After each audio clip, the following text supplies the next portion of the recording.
Hey, ladies and gentlemen, welcome back to the Jack and Glenn channel. Before we get started, make sure you hit the subscribe button, hit that bell notification. If you're new to this channel, is where we do reviews on relationship TV series like Love is Blind, Married at First Sight, Ready to Love. But today we're going to review in this season, we're going to review Love is Blind season 7, episode number 1.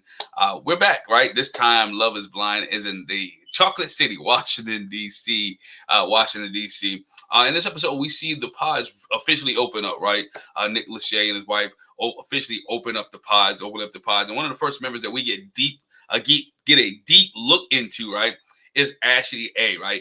Ashley notes that one of the reasons that she wants to participate in the show is because her own parents got divorced when she was young.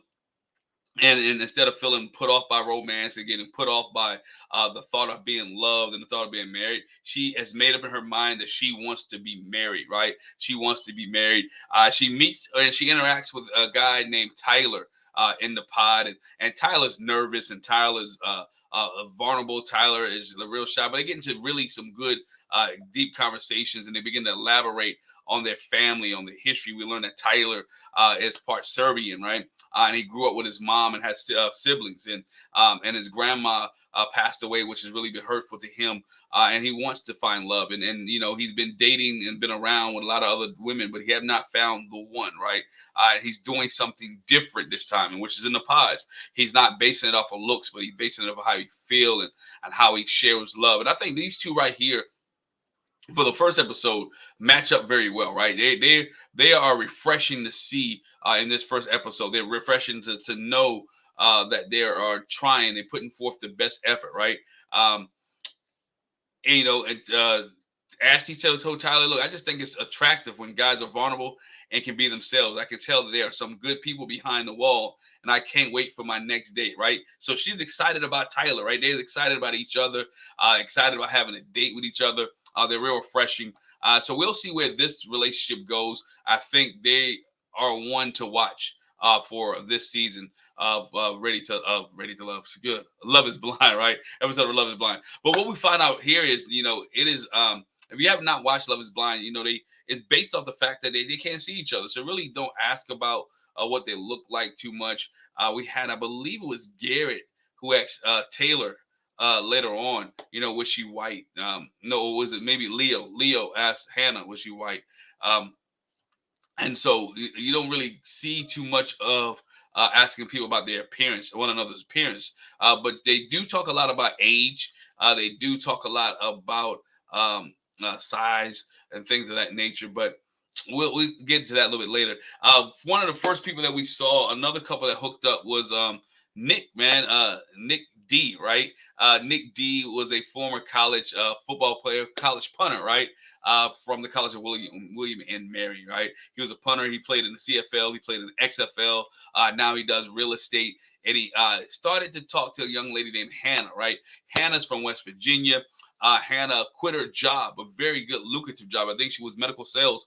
She quit her job in order to find love, right? Hannah said she's serious about finding love, so she quit her job to find love.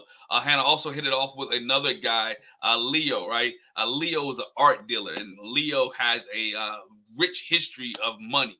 His grandfather was an art dealer. His mom, it's a family business. Everybody in his family were art dealers, but also everybody in his family died because of cancer. So he got his inheritance early, right? He got his inheritance early, and he said he's been dating women in his past that they've been dating him. He don't know if they was dating him for his money or for just him. And one thing about Leo puts his money out there a lot. He talks about his money so much that I wouldn't expect women to date him for anything else, because he tells them that he's filthy rich, right? 30 years old, and he does not want for anything. He got a Rollie on his arm, a Rolex on his arm. So again, it's not surprising that people would date him just for his money, because he leads with that. He talks about that. We see that later on when he talked to Brittany, right? Brittany is another young lady that he hooked up with, right?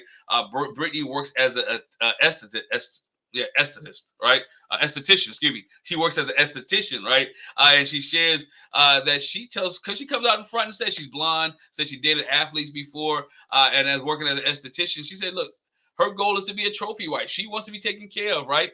She is not shy about it. She lets the people, some of the guys know, look, I want to be a trophy wife. I want a husband who's willing to cook and take care of me. I want a husband who does everything for me. And I'm sitting in my mind when I see this, like, yo, her and Leo may actually work out because, hey, he got the money.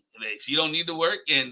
But they start to have conversations. And when I mentioned Leo, Nick, and Hannah all together, because there's a love square that is going on. Hannah is feeling Nick. Hannah is also feeling Leo, and Leo is feeling Brittany. And this thing gets messy later on because again, Brittany, when she's talking to Leo, her ears perk up when she learned that Leo received a substantial inheritance from his family, right? She asked him how he plans to split, how they talk about splitting bills. I thought it was funny, like splitting bills. Like, why are we splitting bills? Like, dude, filthy rich. First of all, it's just a marriage thing. I think when her husband and wife get together, money should go together, right? You two become one, right? You no longer individual. You for sickness and health until death do us part. Y'all can talk about me, at me, and tweet me. I think when you get married, the husbands and wives' money should come together, right? It shouldn't be 50-50. When the electric bill due, they don't ask for half of yours. If you don't pay it, they don't cut lights off on your half of the house or his half of the house. They all come together. But nonetheless, she reassures him that she's not there trying to marry for money, but she's there because she has a goal, and her goal is she wants to be married for a long term, and she wants to be with somebody, right? She wants to be with somebody. We'll come back to them a little bit later. But we see another couple that develops not too much, Garrett and Taylor, right? Taylor is biracial, but they hit it off because they both love science, right? One's a physicist, and I think she studied chemistry in school. They both have chemistry tattoos. They are mindful. She's half Asian, and she didn't want to tell him her mother's name, right? Because he didn't want. Right? She didn't want him to know what she was, right? She wants him to love her for her.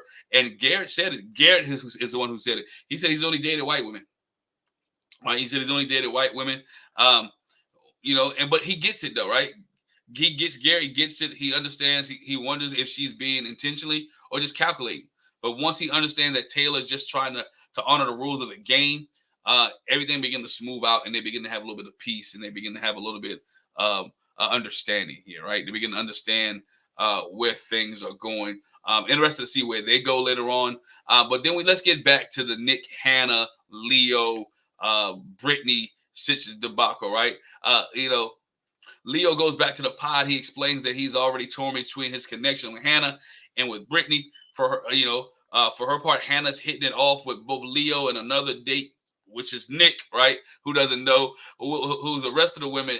The women in the pod is killing Nick, right? They say he's a smooth talker. Say he's confident. Seems like he is a smooth talker. He's probably perhaps too smooth. He's probably dated a whole bunch of other people. And I think they boost her head up to thinking that Nick wasn't the right guy, right? It's not what they feel, is what she feels. And I think she was torn between, do I want to be with Nick? Do I want to be with somebody else? And I think she was feeling Nick, but she was also listening to them. And this is where her insecurities come in at, right? She talks about how she has split between Nick and Leo, and she worries that Nick might be too suave and veer on the edge of being superficial, right? He's on the edge of being superficial, caught up.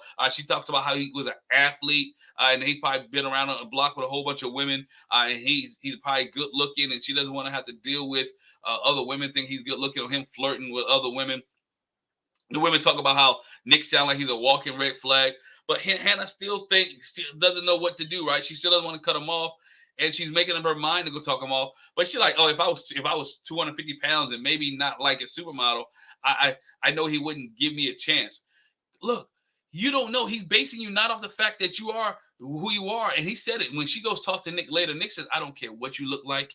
I enjoy our conversation. I enjoy our peace. And that's the part of the experiment. I was like, look, he enjoys the conversation, right? Regardless of what you look like, looks fade away. So if you talk, right, you may get pregnant and gain some weight or lose some weight or whatever. He's like telling her, look, I really want to be with you based off of our conversation. Let's try this. He's deep involved with her. And he's pouring out his heart. He's really vulnerable. He's not playing games. You can see based off his emotions and feelings that he wasn't playing games with her, but she's listening to the voices of the other women. Sometimes that's why you got to keep other people out of your relationship, right? Keep them out of your mind. Keep them out of your thoughts. All right. Um, so while she's in the quarters, right, she's starting to lean to, you know what, I gotta go talk to Nick one more time, right? But while in the men's quarter, right, they starts to raise between Leo, the tension starts raise between Leo and Nick, because Nick tells everybody that he's getting serious about Hannah, but Leo never shares that he's involved with Hannah, right? He never shares that he likes Hannah as well. Hannah is his number 2 or number 1. All right, on the next day, Hannah shares with Nick that she has a lot of concerns about him, like a lot of concerns about what's going on, right? Why was he really part of this experiment? Nick's try to assure her, look, I'm looking for a genuine connection, right? Just like you are. I want a genuine connection. I don't want a superficial. I want to be married. I want this thing to be genuine. Hannah remains skeptical that someone like him would actually have trouble finding a partner in the real world because he's so suave, because he's so smooth. I really think it's more about she doesn't think he would like her. He asked a question about, we go on vacation. I can't wait to go on vacation. What kind of bathing suits do you have? He's trying to play in his mind what you look like, right? And if he comes out there, you're plus size, and Hannah, if I may not mention, Hannah's like a plus size girl. She's like she's like about a size 12, size 14. Camera at TV adds a little bit of appearance. Look, I have a wife who's a plus size. Trust me, I've been there. I've been around there, right? So I know. Draw 14, so she's really not that big, right? But she has some own insecurities, and it's messed with her, right? And Nick, she tells Nick that, you know what, she want to end it, right? I know you said you accept me fully, but I just don't know if I believe you, right? She says, I know you say you accept me fully, but I just don't want to believe you. And she let him go, right? She contemplates and mulls it over a little bit, but ultimately she does not seem to be able to get past her worries. And in the end of the episode, with them breaking up, was anybody else sad, right? I was kind of sad that they broke up. I thought, like, this can make it, right? This can actually make it. But then she goes back into the quarters with the rest of the girls, and who walks in? Brittany walks in, and she says that her other connection is Leo. She says his name, so her and Leo was having a conversation at the same time, and she walks in and mentions Leo's name, and now Hannah looks like she's stupid because she realized that Hannah's only shot at love is with Leo, but Leo has somebody else, and now she's like, oh my goodness, what do I do? And her whole expression of face changes. Another girl talks to her like, like, oh boy, Nick's getting ready to leave. Like, he's going home because he has no other connections, right? Nick has nobody else. So therefore, there's no need for Nick to even stick around or Nick to be there. And Hannah looks upset. She looks upset because she realizes that she can leave with no one, because Leo could pick Brittany. Her competition is Brittany, and she doesn't have anything else to fall back on. So if Leo chooses Brittany tomorrow, Hannah's SOL. So that's how episode 1 concluded. I think we're gonna do. Jackie's gonna join me on some of these episodes. I just watched episode 1 before she did, but she's gonna join me on some of these episodes, so you'll get our couple perspective on this, right?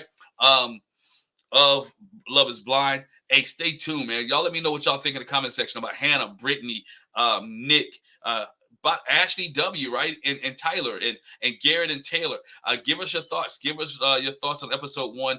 Leave a comment in the comment section below. I might do a little deeper interview, a deeper dive into the whole Hannah and Nick situation, along with Leo talking about his money all the time. We've got to find some time to do so. But once again, hit the subscribe button, hit the bell notification. Let us know what you thought about Love Is Blind. In my opinion, this is a season to watch. I know a lot of you complain about the fact that here in DC is not a lot of chocolate, but guess what? Not only chocolate people lives in DC, and this is a diverse show. So once again, hit the subscribe button, hit the bell notification. Make sure you don't miss any of our shows. It's good to be back. Once again, appreciate you. Thank you very much. Hey, again, bell notification, subscribe button, and we'll talk to you guys a little bit later. Peace.